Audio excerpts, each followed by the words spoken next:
जय माता दी, जय मां कामाख्या। देव राधा ट्रस्ट सत्यवाणी चैनल से आप सनातन धर्म की ज्ञान गंगा सुन रहे हैं। मां भगवती आद्य शक्ति भवानी जगत जननी प्रकृति के चरणों में बारंबार कोटि कोटि शीश नवाते हुए आपको अब ज्ञान की गंगा में जो बह रही है उसमें डुबकी लगाने का कार्य करवाते हैं।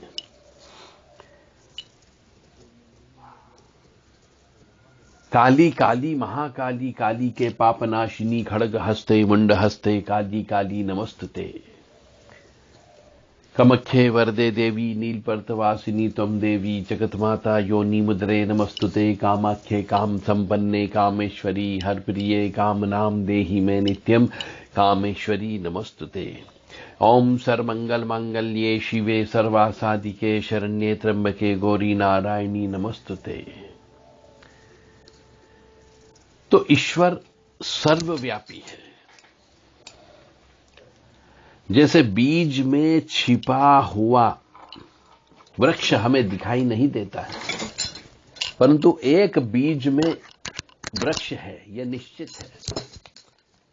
जिस प्रकार से दूध में घी मौजूद होता है परंतु हमें घी नजर नहीं आता है।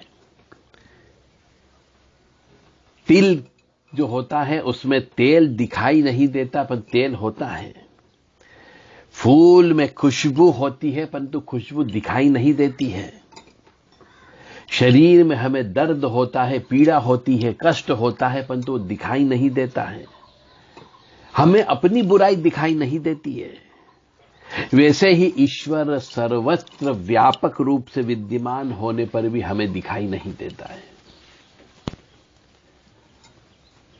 इसीलिए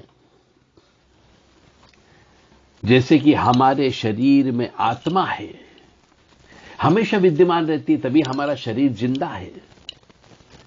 और परमात्मा समस्त ब्रह्मांड में व्याप्त है और विद्यमान रहता है। फिर भी मनुष्य के अज्ञानता के कारण वह ईश्वर हमें दिखाई नहीं देता, बहुत दूर लगता है। और यदि हमें ईश्वर का अनुभव करना है तो हमें ज्ञान और भक्ति का मिलन करके हम उसके निकट पहुंच सकते हैं और समझ सकते हैं। जैसे कि जमीन में पानी सब जगह रहता है, परंतु वो पानी कहां मिलता है? कुआं में या बावड़ी में या कुंड में मिलता है। ऐसे ही भगवान सब जगह है, परंतु उसका प्राप्ति का स्थान हमारे हृदय में होता है। यानी ईश्वर हृदय में निवास करता है। हर एक के हृदय में निवास है, आत्मा के अंश के रूप में। तो ईश्वर तो अनंत है, अविनाशी है। तो ईश्वर न तो मूर्ति पूजा में है और न ही किसी धर्म विशेष में। वेद ही सनातन है और सनातन ही वैदिक धर्म है।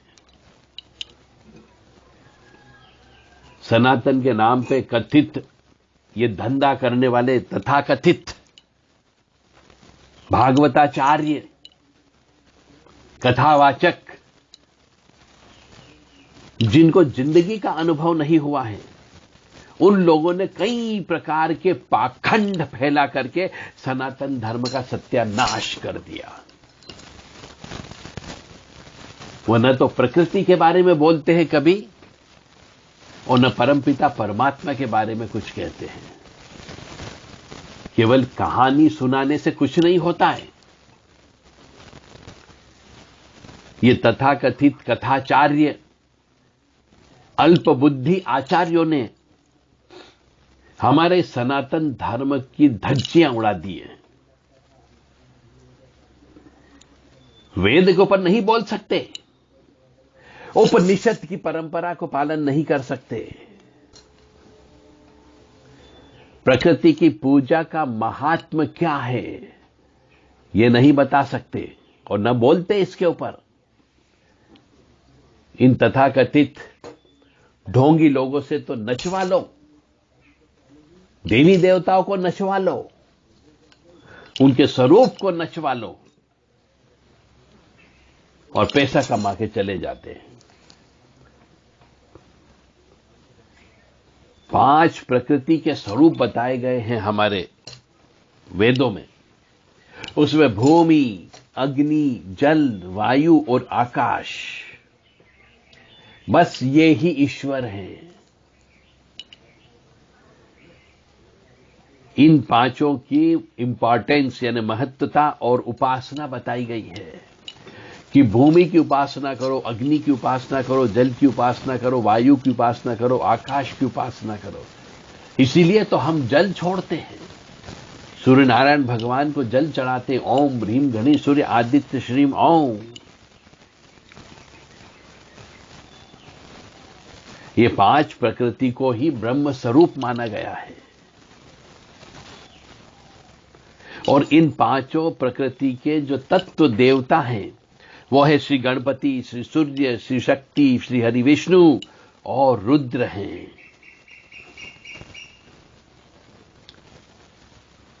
तो ये धर्म के अंधे कट्टरपंथी तथा कथित कथावाचक, उन्होंने अपने धर्म ग्रंथों का अच्छे से अभ्यास नहीं किया, इसलिए अपने ही इष्ट के द्वारा बनाई गई सृष्टि को वो नष्ट कर रहे हैं और इसका गुनाहगार भी वही बन रहे हैं।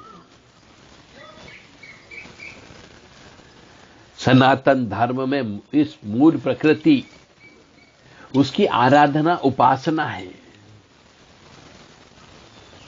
कुछ भी हो जाए, कोई भी प्रकृति को नष्ट नहीं कर सकता, इसलिए सनातन धर्म अजेय है।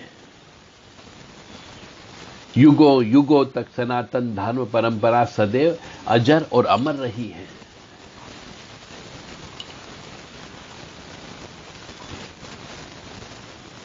क्योंकि ब्रह्म के निराकार स्वरूप को सिर्फ ज्ञानी साधक ही समझ सकता है और कुछ प्रसिद्ध सिद्ध देवी गुणों से ओतप्रोत ये अवतार जो हुए हैं, सिद्ध हुए हैं, उनकी भक्ति भी हमेशा निराकार ब्रह्म की भक्ति ही रही है।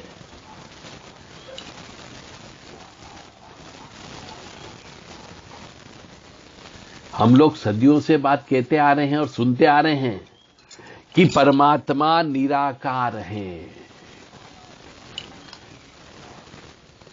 एक परमात्मा सिर्फ प्रकाश रूप है।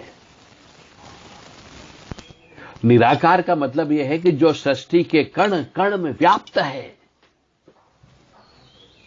जो सर्वदा सर्वव्यापक है, सर्वांतरमयी है, न्यायकारी परमात्मा को सर्वत्र जानता है, मानता है, वह मनुष्य हमेशा परमेश्वर को अपने सबके भले बुरे कर्मों का दृष्टा जानकर परमात्मा से अपने को अलग न मानते हुए कुकर्म करना तो बहुत दूर की बात हो गई, वह मन में कुचेष्टा भी नहीं कर सकता।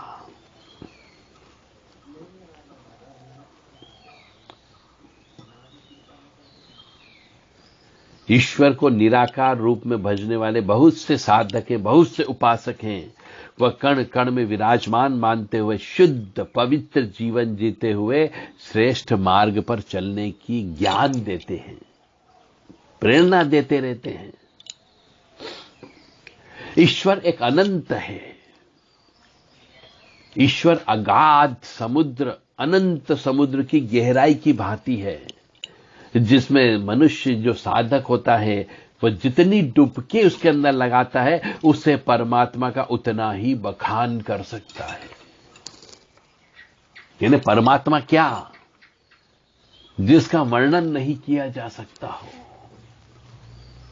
जिसकी कल्पना नहीं कर सकते, अनंत से भी अनंत।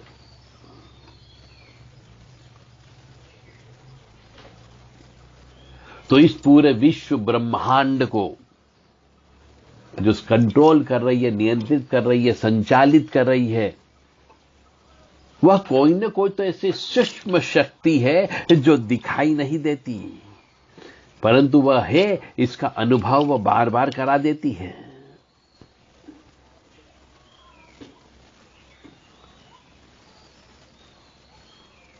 इसीलिए जो चेतना पुरुष होते हैं उन्हें ब्रह्म के उपासक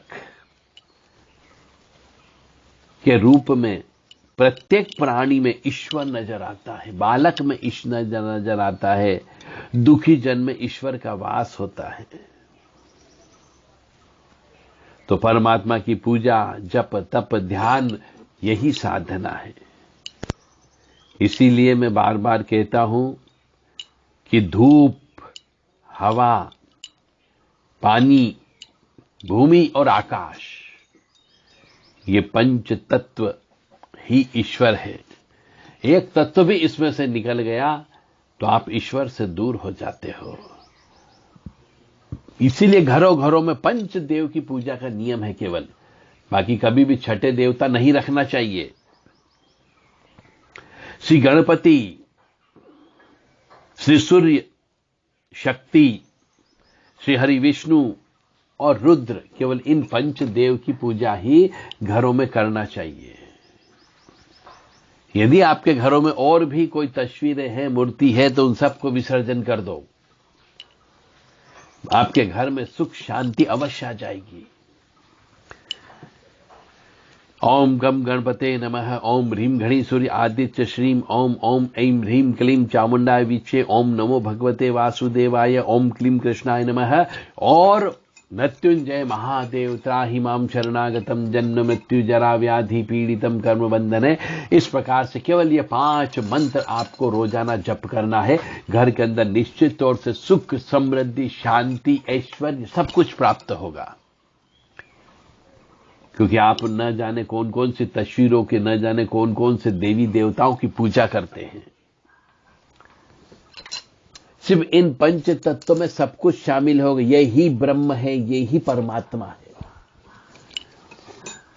तो आओ चलें वेदों की ओर और उपनिषद की ओर, जहां पर केवल इन पंच तत्व की उपासना विधि है, जहां से आपको परमात्मा का साक्षात्कार बहुत जल्दी हो सकता है। तो ईश्वर सर्वव्यापक है और सर्वशक्तिमान है।